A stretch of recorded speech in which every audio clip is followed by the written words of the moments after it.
नमस्ते दोस्तों। यशवंतराव चव्हाण महाराष्ट्र मुक्त विश्वविद्यालय नासिक के भाई किशनराव देशमुख महाविद्यालय चाकूर इस अध्ययन केंद्र द्वारा हिंदी साहित्य का इतिहास इस एमए प्रथम वर्ष के प्रश्न पत्र को हम देख रहे हैं। मैं डॉक्टर धीरज हत्ते, हिंदी विभाग प्रमुख, संजीवनी महाविद्यालय चापोली, आज के इस ऑनलाइन ताशिका में आप सभी का हार्दिक स्वागत है। एमए प्रथम वर्ष हिंदी का जो पाठ्यक्रम है उसका पहला प्रश्न पत्र हिंदी साहित्य का इतिहास।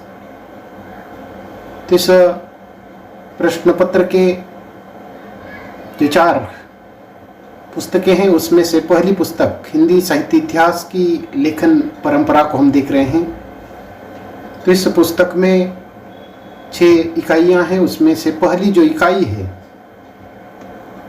साहित्य का इतिहास लेखन की आवश्यकता एवं उपयोगिता।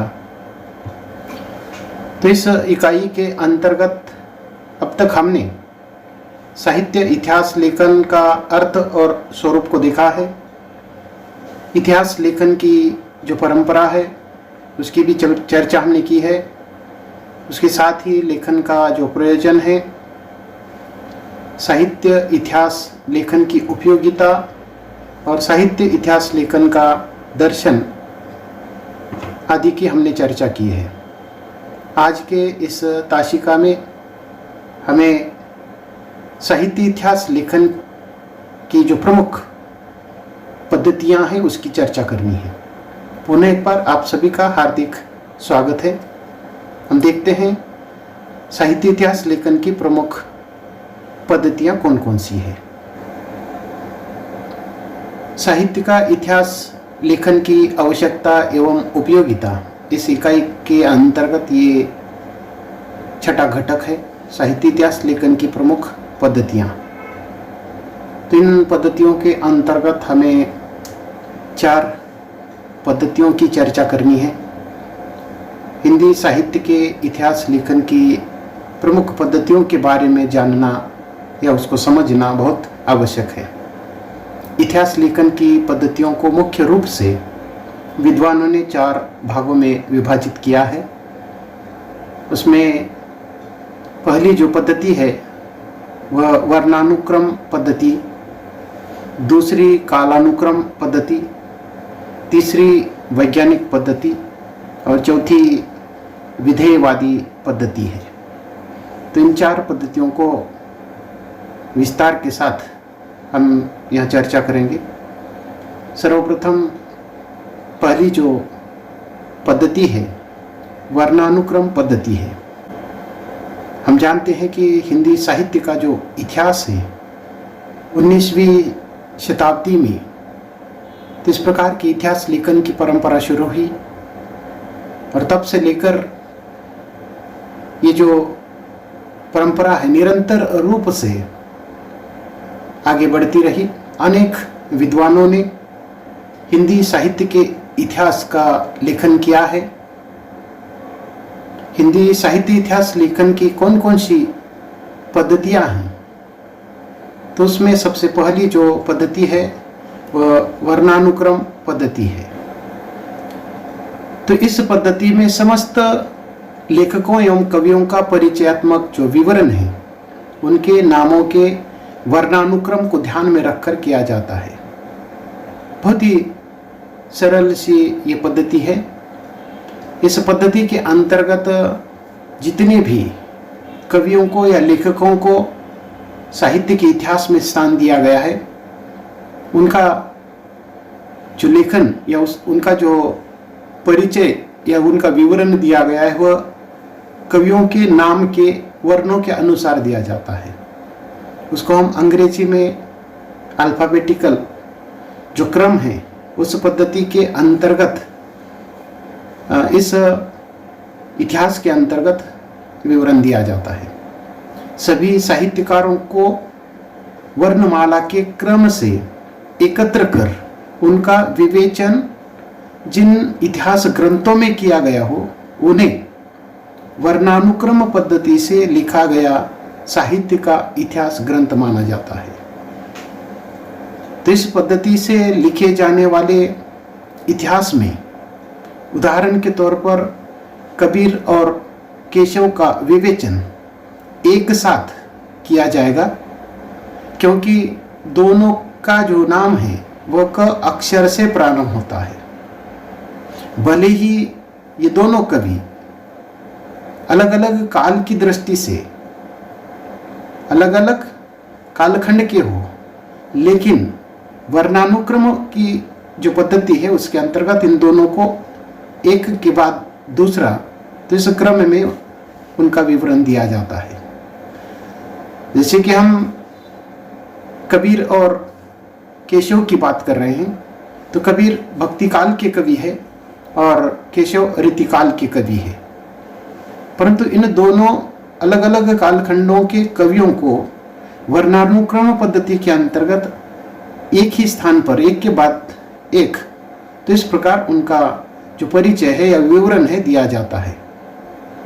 हिंदी साहित्य के इतिहास में या इतिहास की जो परंपरा है उसके अंतर्गत हमने देखा है कि गारसादी ताशी ने जो सबसे पहले ग्रंथ लिखा जो फ्रेंच भाषा में है, इस्तिबार तिला लिटरेचर हिंदू हिंदुस्तानी, और उसके बाद जो दूसरा ग्रंथ शिवसिंह सेंगर ने शिवसिंह सरोज नाम का जो ग्रंथ लिखा, इन दो ग्रंथों के अंतर्गत हम देखते हैं कि कवियों का जो क्रम दिया गया है वर्णानुक्रम पद्धति का अनुसरण इन दो ग्रंथों के अंतर्गत किया गया है। तो इस प्रकार गारसादी ताशी और शिवसिंह सेंगर ने अपने हिंदी साहित्य के इतिहास के लिए कवियों का या लेखकों का जो परिचयात्मक विवरण दिया है उनके नामों के वर्णानुक्रम को ध्यान में रखकर दिया है। तो इस प्रकार इन दो ग्रंथों का जो निर्माण है वर्णानुक्रम पद्धति के अनुसरण के द्वारा किया गया है। आर के जो वर्णानुक्रम पद्धति से लिखे गए इतिहास ग्रंथ को साहित्यिक कोश भले ही कहा जाएगा, लेकिन ऐतिहासिक दृष्टि से इसके अंतर्गत अर्थात दोष दिखाई देता है, त्रुटि दिखाई देती है। जैसे कि अभी हमने देखा कि कबीर और केशव ये दो अलग अलग कालखंडों के कवि है, परंतु वर्णानुक्रम पद्धति के अंतर्गत उनको एक ही स्थान पर क्रम के अनुसार उनका विवरण या परिचय दिया जाता है। उसके बाद दूसरी जो पद्धति है वह कालानुक्रमी पद्धति है। कालानुक्रमी पद्धति के अंतर्गत कवियों एवं लेखकों का संग्रह वर्णानुक्रम पद्धति के अनुसार न होकर काल क्रम के अनुसार होता है। प्रायः जो भी कवि है या साहित्यकार है उनकी जन्म तिथि को या आधार बनाकर इतिहास ग्रंथ में उनका क्रम निर्धारित किया जाता है। इस प्रकार जन्म तिथि के अनुसार कालानुक्रमी पद्धति के अंतर्गत कवियों को स्थान दिया जाता है। अभी तक हमने कई हिंदी साहित्य के इतिहास ग्रंथों का जो परिचय देखा है, तो कालानुक्रमी पद्धति के अनुसार लिखे गए जो ग्रंथ हैं सर जॉर्ज ग्रियर्सन और मिश्र बंधुओं द्वारा लिखे गए जो हिंदी साहित्य के इतिहास ग्रंथ हैं उसके अंतर्गत कालानुक्रमी पद्धति का अनुसरण किया गया है। जॉर्ज ग्रियर्सन ने अंग्रेजी में वर्नैक्युलर लिटरेचर ऑफ हिंदुस्तान और मिश्र बंधुओं के द्वारा लिखा गया मिश्र बंधु विनोद, इन दो इतिहास ग्रंथों का जो परिचय हमने इसके पहले देखा है। इन दो ग्रंथों की जो रचना है या कवियों को उस ग्रंथ के अंतर्गत जो स्थान दिया गया है वह काल क्रम के अनुसार दिया गया है। कवियों की जन्म तिथि के अनुसार उसके अंतर्गत स्थान देने का प्रयास या अनुसरण इन दो ग्रंथों ने किया है। मिश्र बंधुओं ने कवियों का जो जीवन व्रत है उस पर अधिक ध्यान दिया है, किंतु उनकी कृतियों का जो विश्लेषण एवं विवेचन है योगीन संदर्भ के अंतर्गत देने का प्रयास दिखाई नहीं देता है, जिसके कारण उनका इतिहास ग्रंथ जो कि मिश्र बंधु विनोद इतिहास ग्रंथ क्रम और कवियों का जो व्रत संग्रह अधिक बन गया है।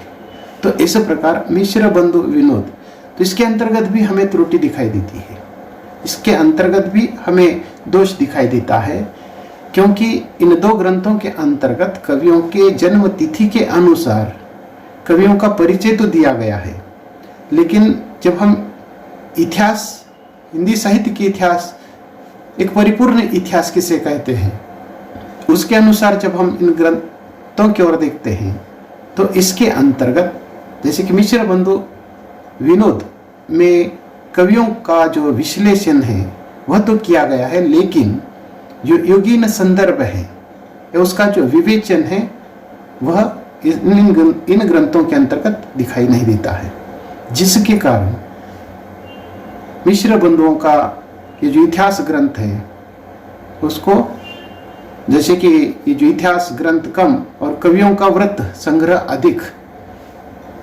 शब्द का प्रयोग विद्वानों ने किया है, तो इस प्रकार ये इतिहास ग्रंथ नहीं कहा जा सकता, तो मिश्र बंधु विनोद को कवियों का व्रत संग्रह कहा जा सकता है, इस प्रकार का विद्वानों का विचार है। तो इस प्रकार वर्णानुक्रम पद्धति के अंतर्गत भी हमें दोष दिखाई देता है, वह भी परिपूर्ण ऐसी जो पद्धति है वह नहीं है।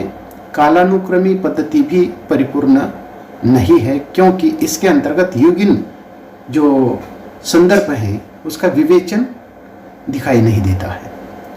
उसके बाद तीसरी जो पद्धति है वह वैज्ञानिक पद्धति है।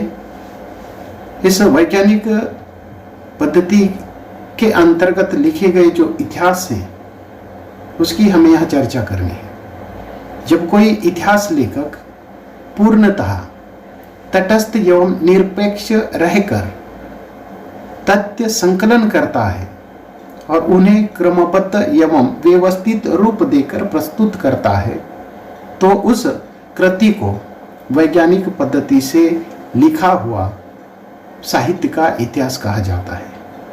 तो इस प्रकार वैज्ञानिक इतिहास क्या है, तो उसका जो लेखक है या जो भी इतिहास लेखक है वह पूर्णतः तटस्थ एवं निरपेक्ष रहता है और उसके द्वारा, अर्थात जिन कवियों का या जिस विषय का वह इतिहास लिख रहा है वह तथ्य संकलन करता है और जो भी तथ्य संकलन है उसको क्रमबद्ध एवं व्यवस्थित रूप देने का वो प्रयास करता है।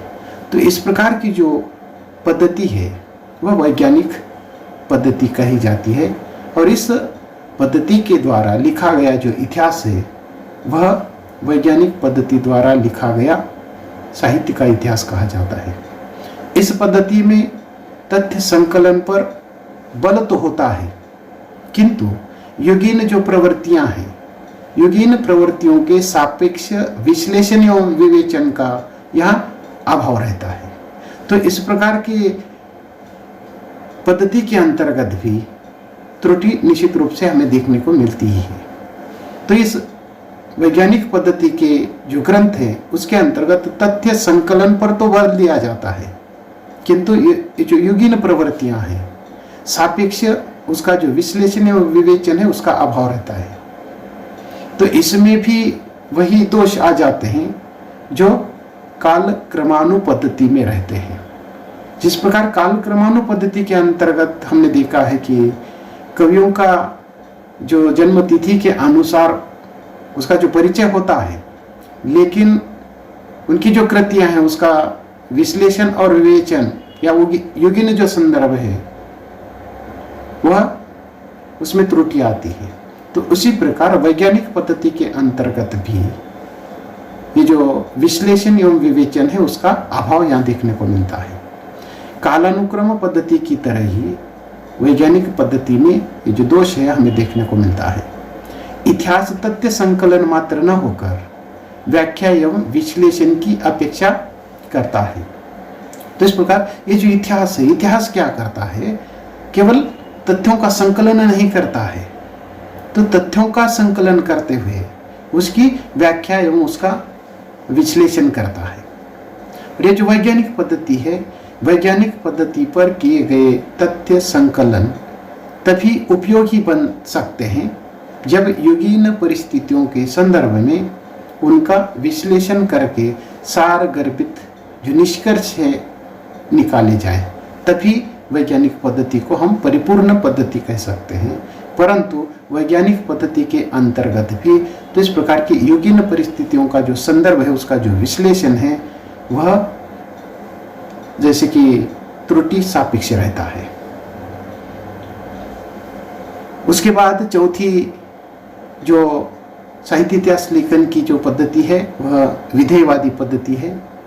तो ये विधेयवादी पद्धति क्या है, उसको हमें यहाँ देखना है। साहित्य का इतिहास लेखन की एक अन्य जो पद्धति है, वह विधेयवादी पद्धति है। इसके पूर्व भी हमने चर्चा की थी। इस विधेयवादी पद्धति के जो जन्मदाता है, एक विदेशी विद्वान तेन है, या तेन को इस विधेयवादी पद्धति के जन्मदाता माने जाते हैं।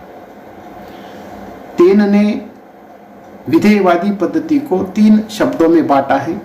इसके पूर्व की ताशिका में उसकी हमने चर्चा की थी।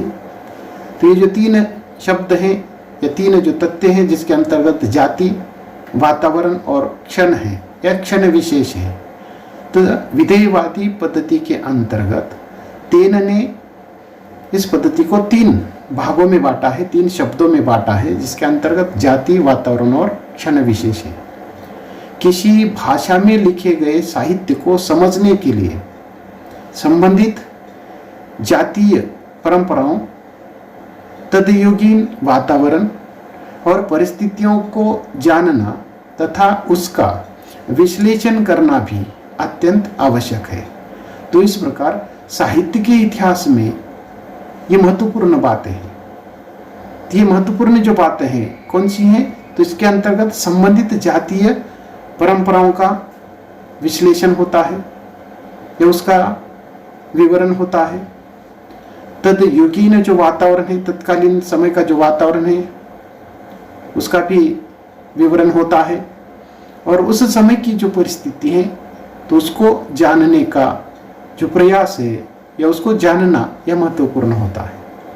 तो हिंदी साहित्य के इतिहास में इस पद्धति के अंतर्गत लेखन करने वाले जो इतिहासकार हैं, निश्चित ही आचार्य रामचंद्र शुक्ल ने तो इस पद्धति के अंतर्गत अपना हिंदी साहित्य का इतिहास लेखन किया है।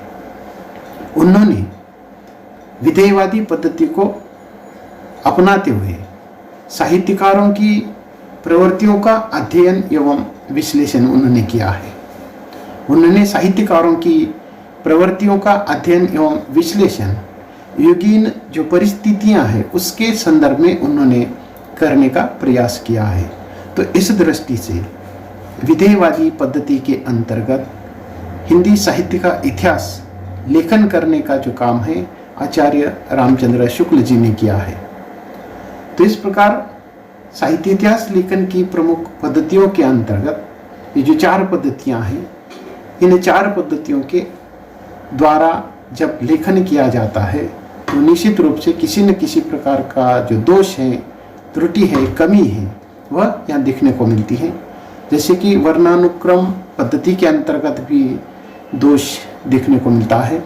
कालानुक्रमी पद्धति और वैज्ञानिक पद्धति के अंतर्गत भी, अर्थात ये भी परिपूर्ण नहीं है, लेकिन विधेयवादी पद्धति जिसको आचार्य रामचंद्र शुक्ल जी ने अपनाया है, ये थोड़ी सी परिपूर्ण ऐसी जो पद्धति है वह देखने को मिलती है। तो इस प्रकार साहित्य इतिहास लेखन की जो परंपरा है, तो इस परंपरा के अंतर्गत हमने अलग अलग 6 मुद्दों पर चर्चा की है।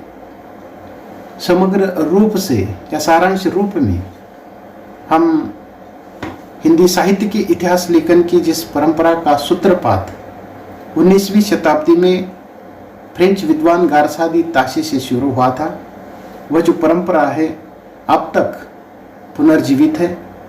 निरंतर रूप में हिंदी साहित्य के इतिहास लिखे जा रहे हैं। अतीत के तथ्यों का कालक्रमानुसार वर्णन विश्लेषण करना इतिहास कहलाता है। 19वीं शताब्दी के पूर्व मध्यकाल में भी इस प्रकार के कुछ साहित्य इतिहास ग्रंथ लेखन करने का प्रयास निश्चित रूप से हुआ है, जिसके अंतर्गत जैसे कि ये मध्यकाल की बातें हैं, मध्यकाल की ये रचनाएं हैं, जिसमें वार्ता, साहित्य, भक्तमाल आदि अनेक कवियों के व्यक्तित्व और कृतित्व का परिचय मिल जाता है। किंतु हमने देखा है कि इस प्रकार के जो ग्रंथ हैं, इन ग्रंथों के अंतर्गत काल क्रमानुसार जो वर्णन है अपेक्षित होता है, लेकिन उसके अंतर्गत ये जो काल क्रमानुसार की जो पद्धति है वह देखने को नहीं मिलती। तो इस दृष्टि से उनको साहित्य का इतिहास के अंतर्गत स्थान नहीं दिया गया है। तो इतिहास लेखन के प्रारंभिक जो प्रयास हैं, हमने देखा है कि विदेशी विद्वानों द्वारा किए गए। फ्रेंच विद्वान गारसादी ताशी और सर जॉर्ज ग्रियर्सन के जो नाम है विशेष उल्लेखनीय हैं।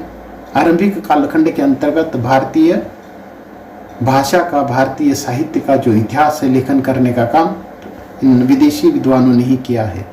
उसके बाद भारतीय विद्वानों ने भी हिंदी साहित्य के इतिहास लेखन में अपना अमूल्य योगदान दिया है, जिसके अंतर्गत कई नामों का उल्लेख हम कर सकते हैं। आरंभिक कालखंड के अंतर्गत लिखे गए महत्वपूर्ण ग्रंथों में शिव सिंह सेंगर द्वारा लिखा गया शिव सिंह सरोज, मिश्र बंधुओं के द्वारा लिखा गया मिश्र बंधु विनोद, आचार्य रामचंद्र शुक्ल जिन्होंने विधेयवादी पद्धति के द्वारा लिखा गया उनका हिंदी साहित्य का इतिहास, आचार्य हजारी प्रसाद द्विवेदी, बच्चन सिंह।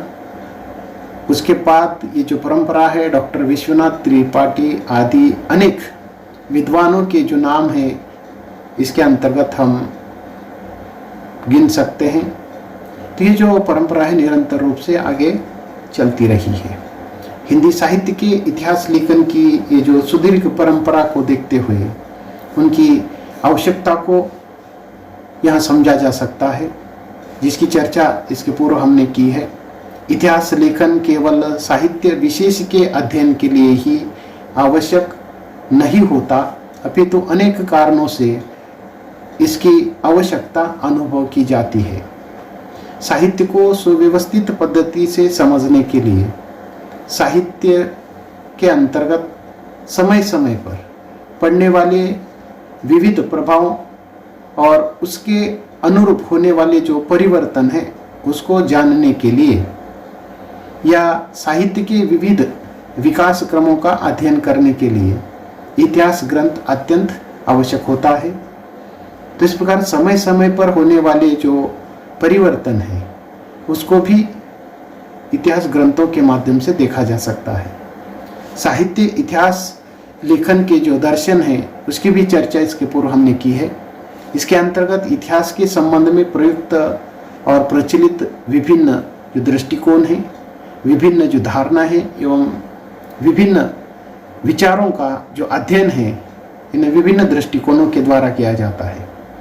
इतिहास संबंधी इन्हीं विचारों और धारणाओं का जो समूह होता है उसको इतिहास दर्शन के अंतर्गत रखा जाता है या उसको इतिहास दर्शन कहा जाता है। तो इस प्रकार हिंदी साहित्य इतिहास की ये जो पहली पुस्तक है साहित्य इतिहास की लेखन परंपरा, तो इसकी पहली इकाई साहित्य का इतिहास लेखन की आवश्यकता एवं उपयोगिता के अंतर्गत अब तक हमने साहित्य इतिहास लेखन अर्थ और स्वरूप, साहित्य इतिहास लेखन की परंपरा, साहित्य इतिहास लेखन का प्रयोजन, साहित्य इतिहास लेखन की उपयोगिता, साहित्य इतिहास लेखन का दर्शन और ये जो छठा जो विषय है साहित्य इतिहास लेखन की प्रमुख पद्धतियाँ, यहाँ तक हमने देखा है। आज के लिए बस इतना ही, हम यहाँ रुकते हैं। धन्यवाद।